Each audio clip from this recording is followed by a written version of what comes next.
It's, what does it say? A taste of history with a yellow and blue box this time. Wow! Where is my box cutter? It wouldn't be a Yums video without the fabulous snap of the box cutter. Now would it? Oh, hold on. Still a professional. Oh, God. Hi, how you doing? I remembered the microphone after starting to open the box. Let's see, what do we got? First look at December. It's December 31st right now, so a little late. Are they doing the around the world thing? I guess so. It's a taste of history. So once upon a time, no one could have ever imagined a box quite like this one. Is my autofocus on? Are you good? Nah, you're crap. Okay, I'll have to do it myself, but that's okay. Okay, so I did a brief little, look through to see, if that sort of explained what was going on with this particular box, since I'm thinking we're all over the place with this. 9 epic turning points in the evolution of food throughout history. Okay, cool. More stickers, of course, and we're continuing with the too picky finger in the nose. Why? No, whatever. But yes, there are several different things with all sorts of, there's trivia and all kinds of other who's ma what's things. But I'm feeling chippy today, right now. Let's chip it up a little bit. I feel like I've had some of these things. I've got 2 options here. Let's go with, I feel like I might have had these, but let's go with the Haggis and cracked black pepper flavor. I'm not scared of haggis. I don't know why everyone's terrified of haggis. Whatever. I've never had it, but I'd try it. These crispy, crunchy potato chips are flavored to resemble one of Scotland's most iconic foods, haggis. It's made from sheep offal, organ meat, oats, spices, and suet. I think the oats would probably be the weirdest thing for me. Like, meat and oats together. I don't know if I've had that ever, so... that are ground together into a sort of sausage meat and boiled inside a sheep's stomach before being aged to allow the flavors to develop. While the gamey flavor of haggis may be an acquired taste, the dish is deeply rooted in Scottish culture. The Scottish poet Robert Burns wrote the famous poem Address to a Haggis in 1786. The poem is traditionally read each year during the Burns Supper, which takes place on January 24th, and commemorates the poet's birthday, and also coincides with the time of the year that haggis would historically have been aged to perfection and ready to eat. Since these chips are vegetarian, they're a great way for everyone to enjoy the uniquely Scottish flavor of haggis. Haggis and cracked chickens. I am pretty sure, if I haven't, I feel like I've had something haggis flavored before. Smells like a party. Doesn't really smell like anything specific, really. Sniff action going. Do we have any folded chips? No, but we do have a nice big boy right here. Look at that. Look at that lovely, lovely chip. I'm chip now. Anyway.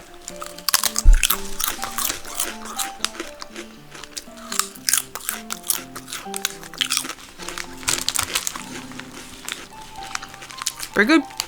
Kind of a meaty thing going on.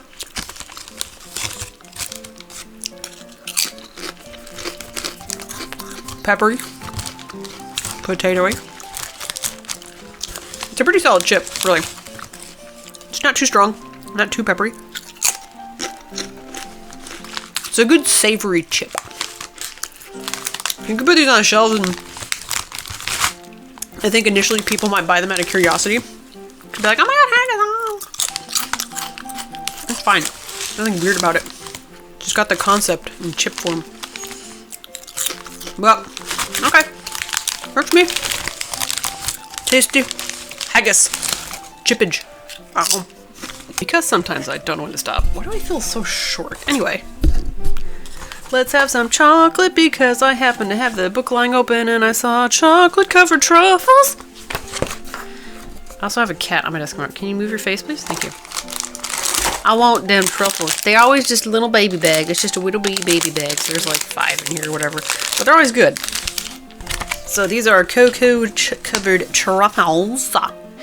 So obviously the haggis was from well, not the Haggis chips was from Scotland. We are Francais here. Cacao beans are native to Latin America. Spanish explorers first brought them to Europe in the early 1500s. The beans were initially enjoyed in the form of... What are you eating? The beans were initially enjoyed in the form of a hot chocolate-like drink that was beloved for its supposed health benefits and stimulating effects. Ooh. Solid forms of chocolate, like bars and truffles, came later. French truffles were likely invented sometime during the 19th century. They are made from chocolate ganache, a mix of melted chocolate and heavy cream, that sets to a smooth, silky texture. It's softer than pure chocolate, but firm enough to hold its shape. No one is exactly sure how and when French truffles came to be, but we do know how they got their name. Their small shape and brown color mean that the chocolate confections closely resemble the highly coveted fungi known as truffles, the most expensive fungi in the world. Sought after by men and pigs alike. Mostly men, just using the pigs to get the truffles. Do I need a sharp object for this?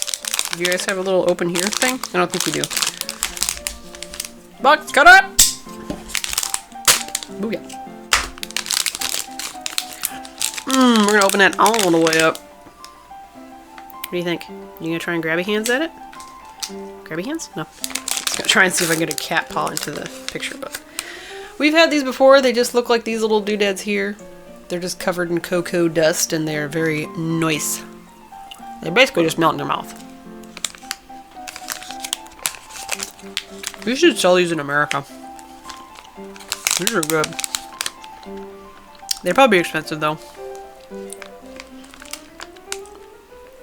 Because not only are they from France, but I don't know where they're getting their cocoa, but it's good. It's pretty good. Manufacturer Chocolat Métis. Maybe. Unless this is like the cheap chocolate from France.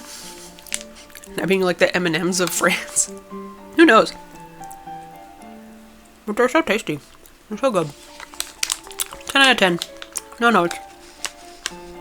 Just good chocolate. Elegance. Bet you never thought you'd see me in my bathrobe. Oh. I don't feel particularly grand today, but I do still want to have a small snack roll or something, and these look good, so let's do that while I stay all cuddly. Go get your bathrobe. Don't have one? You should get one. Bathrobes are underrated, honestly. Like, it's just the perfect thing to just, especially if you get like a nice big floofy one like this, just perfect to just flop down and fall asleep in and squidge in. It's all soft and... Anyway. These are Nut Creme Delectable Mudcake. Okay. Flavored Chocoballs. These are Swedish, apparently. Prinsells was founded in the Swedish city of... Oh, no. Mjölby. Maybe. There's a J in there and an O, and the dog is flailing around on the floor.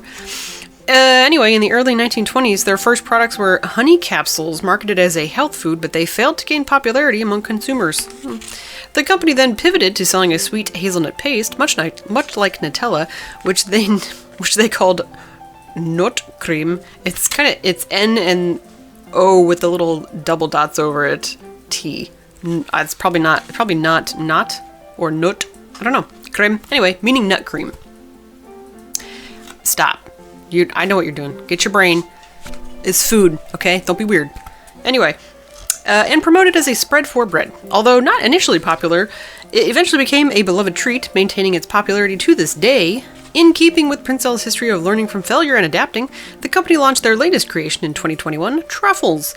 These truffles offer fresh takes on Swedish classics, including the Delectable chocolate mudcake flavor. This no-bake dessert, loved by Swedish children, is made with oats, sugar, butter, chocolate, coconut, and coffee. Oh. In a way, these incredible truffles highlight the fact that most of humanity's greatest achievements follow a similar path as Prinsel's and only exist due to a series of trial and error. It's true. We do have a lot of really awesome failures where it was like, this was not the intended result, or we're gonna do this, this didn't work, but it kind of works like this. So, oh, okay, so I thought they were just gonna be in a bag. We're individually wrapped. Cool. That's nice though, because it's one of those things where it's like, am I gonna eat the whole bag? I don't know. Nut cream. So we just a bowl of chocolate. Do we have anything inside? hollow. Oh, hold on. I started to bite it and then it just kind of broke itself. Okay, so yeah, like classic truffle, there's like truffly stuff inside.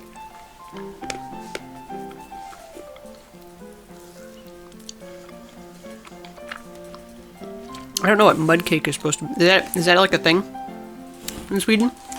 Mud cake?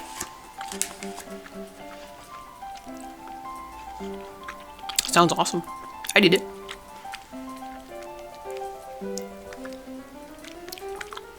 What does this make me think of?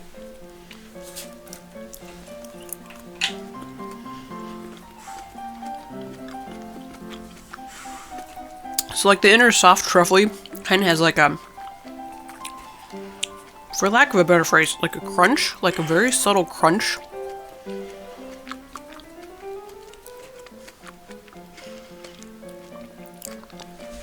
Oh, there's the coffee. Okay, that's what it was. It's so subtle, flavor-wise. I was like, what is this? It's coffee. It's a coffee. Okay. It's good. It's different. Interesting. I like it. I like the texture, too. Not totally smooth like that. Like I said, like that truffle has just like a really, like a fine... Gritty would have like a negative connotation, but I don't really know how else to describe it. Like a really, really, really fine crunch. But it's good. Those are tasty. I might have another one. I don't know. They're pretty, you could have more than one. I don't want to say strong or intense, but, you know, they don't play around. They're here to do their job. So, they do melt on you a little bit. But, yeah. Perfect. Get yourself a glass of milk and have you some nut cream. Stop. Don't be all weird. Hey, fun fact. Guess what I found? Oh, now I can update. Whoops. So sorry. Now I can update the Italy thing. Wow. Next up, there's two of these. There's just two of these little schmackums. They just look like more little those little almond cookies like I had that were from Italy.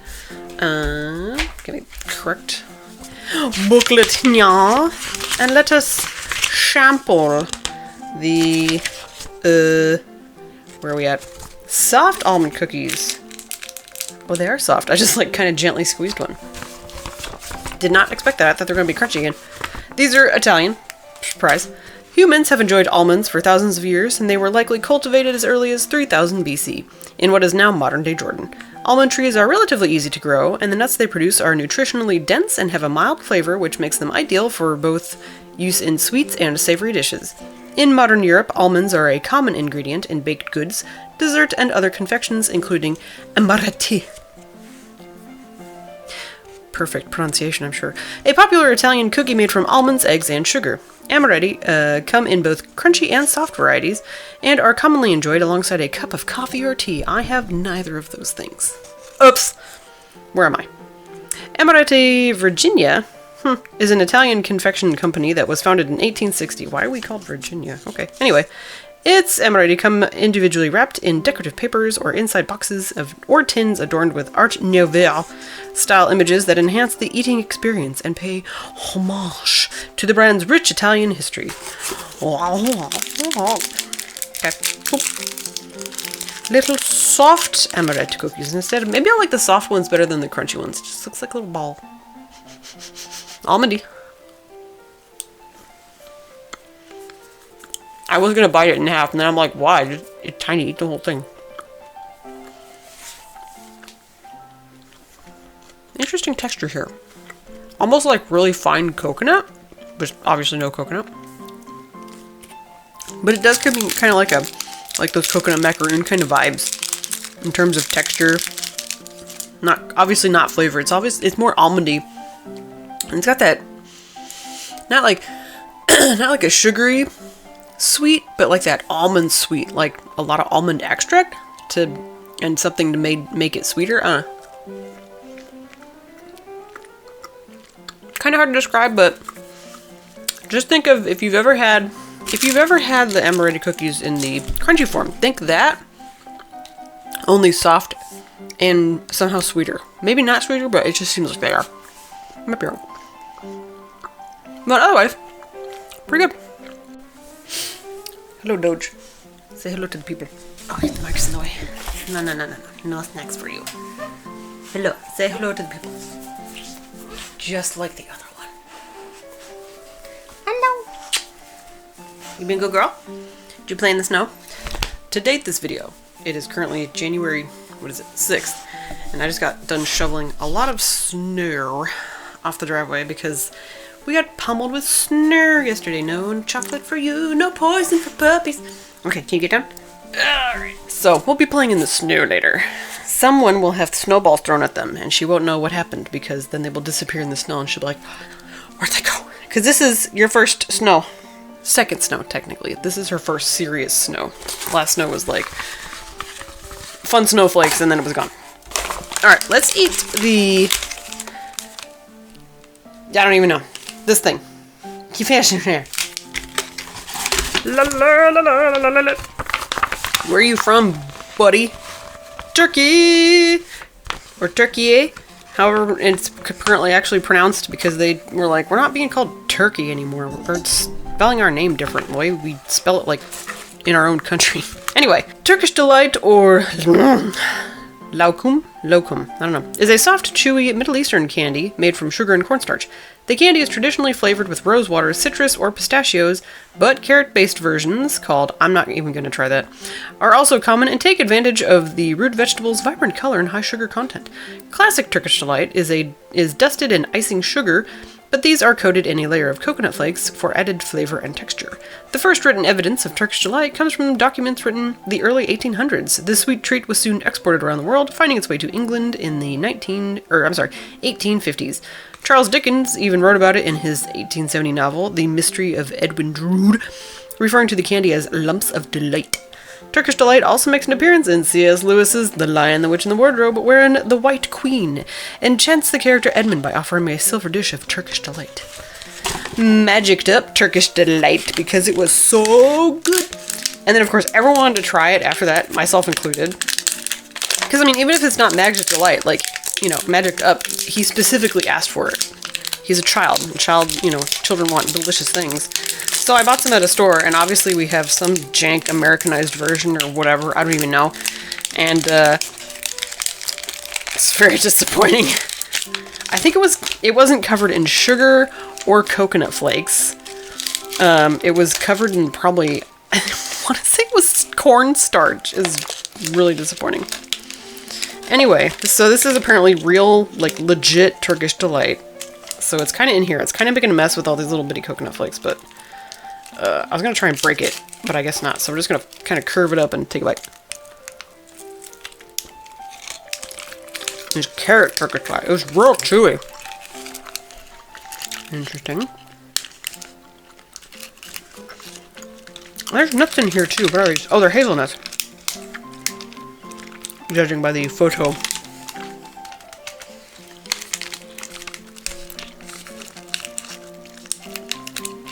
Okay. Alright. It's not too shabby. I'm like, there's getting coconut flakes or whatever. And maybe they're not coconut flakes. Maybe they're shavings of hazelnuts. They're getting everywhere though. Oh, hi. A second animal has joined the fray. And is pawing at the booklet. Why? Are you making a nest? What's happening? Okay. Different. Interesting. Not bad. Better than the one I tried. I don't even remember what flavor they were. But it was just like, okay. Whatever. But this is good. It was good. Can you stop touching things? It's touching everything. Little crinkly papers and stuff. Anyway. Next. I feel like these critters are one of the reasons why sometimes these videos takes too long. Because they're just up here goofing around.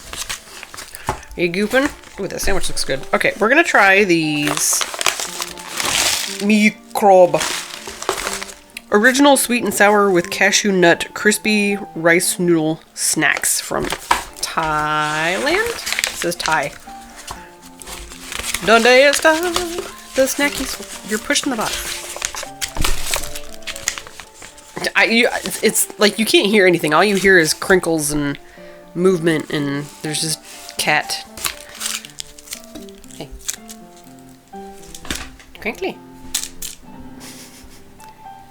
Crinkly paper. Okay, careful, you have sharp claws. Alright, anyway. Let me put that away. These are crispy sweet and sour noodles, rice snack with cashews. This crispy rice noodle snack mimics one of Thailand's most beloved dishes. Mee krob, maybe. Literally, crisp noodles originated as a street food, and traditionally consists of deep-fried rice vermicelli noodles, a protein such as pork, tofu, or shrimp, and a punchy, citrusy dressing made with fish sauce, tomato paste, kaffir lime leaves, chilies, and sugar. What are you biting at? These crispy rice noodle snacks are bite-sized, handheld version of that dish that feature the same sweet and savory flavor profile, but are more convenient for snacking and on the go. It was originally sold in the market stalls by street vendors, making an easy, accessible food for passers-by. This snackable version isn't a far cry from the original. Interessante! Can you hold my booklet? Hold that. While I opened the bag, maybe. You just went and chomped the booklet. I need you guys to have like your own separate camera. I also need to have my separate, hold on. The bag is, ain't playing around. Is serious about not opening. It's a thick bag. And of course, crumblies everywhere. Silky girl, don't eat these. Hi there. Oh, okay. So I thought they were gonna be like just squares, or I mean like flat, like kind of like a cracker shape. They're like squares, like 3D squares. Let's find a good one. Let's find a big. What was a big one? They smell good. Yeah.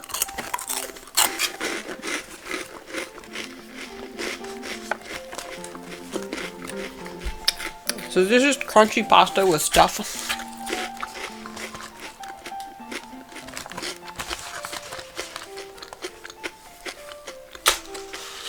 That's not bad. Interesting. What's happening on my desk? I like the flavors. It's got a little bit of pep in its step, but it's not like super spicy. Got the sweet, got sour. Got a little bit of everything, really. Got the nice crunch. Oh, here's like a straight up cashew. Come here, buddy. I'm trying to escape. No. Oh my god, seriously? It hath escaped it. Ooh, here's one with like a big cashew crunch in it. Let's see if you can kind of see that cashew there. My autofocus is back on. There we go. If I get my face out of the way. Ugh, whatever. Anyway, you see it.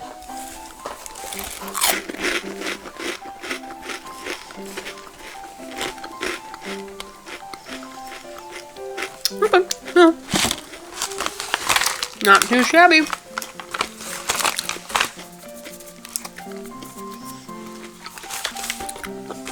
This isn't something that I think I would choose myself. Like if I had to get like a crunchy snack, I don't think I'd go for this. But I can easily see this being like some people's like go-to. Be like, oh no, I'm getting that one. I'm like, that's my snack. That is my snack and I loves it. Alright, the creature is back to laying on the box. Good job. Okay, I saved this one for last because I know it's just gonna screw up my taste buds. So if you remember in the last video, if you watched that one, we had this brand and it was a violet candy with sour. Oh god, are these gonna be sour too? Anyway, it was a violet, like the flower flavored candy, but with a sour coating. And it was, I didn't enjoy it in any sense of the word. And then the rest of the day I noticed like I had like a violet flavor just like constantly present in my mouth. Like it was just always like, like I'd eat dinner and I'm like, and with some flowers. So like it didn't go away. It was weird and I was not a fan. And I see these are pine candies. So they're going to taste like tree sap. I bet. I'm not looking forward to these because I've had like resin, some type of tree resin flavored candies before and I have never enjoyed them. So here we go. These are from Belgium. These Belgian candies boast the fresh and earthy flavor of pine. Why, though? While that may seem a surprising flavor to modern day palates, it's not so much a surprising flavor as just like, it's one of those flavors where I'm like, why did anyone agree that this was good? The taste of pine and other evergreen trees has long been enjoyed in the form of resin by weirdos. Anyway, I'm sorry. If you actually do enjoy flavored things like this, then go for it. Because there's people that enjoy flowers, and I'm just not one of those people. But to each their own. Anyway, which is similar to tree sap, but much stickier. Resin is collected from the outside of the trees, while sap is extracted from within. Dried, hardened resin can be ground into a fine powder and used as flavoring ingredient for and stabilizing agent in many foods. In Greece, mastic, that's the one I tried, which is resin collected from mastic trees, is enjoyed as a type of chewing gum. Indigenous peoples in North America have traditionally enjoyed other evergreen products such as spruce tips and cedar. Ooh. So even these candies seem a bit unnatural at first. People all over the world have enjoyed pine and other tree resins for thousands of years. I would not have been one of those people. Just saying. So I've had mastic. I don't think I have had pine, but the problem with this, though, I feel, is that use pine, at least in the US, I don't know about other countries, we use pine as like a, oh, there's a small one. I'm gonna eat the small one. Yes, the small deformed one versus the larger, like, cough drop flavored fat boy. Stop trying to touch things. There's just the feet. Just feet. You're pushing the box at me. Anyway, as I was saying, at least in America, a lot of pine things are associated with cleaning products because we like the smell. So I might be eating this and my brain might default to like a cleaning product, even though I haven't used one like that in forever, but just because of that, like you see it on advertisements and stuff, my brain might just jump to, gotta love that cleaning spray. So, oh my god, it smells like a pine tree. It smells like a pine tree. Like I could put this like just in a glass and let it aromatic the room. Put it on like a candle warmer and warm the candy and it smells like pine. I mean, it smells good. If like for the smell of pine, like it's like, pine smell. Like it smells nice. It doesn't smell like something I want to eat though, because it just smells like nice. Like if I had a candle that smelled like pine. Anyway, I'm stalling. Okay, now.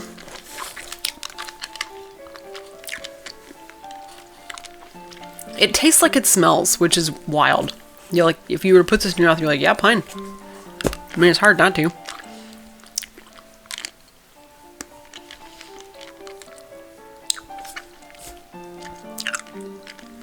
I can't really say that it's bad, but again,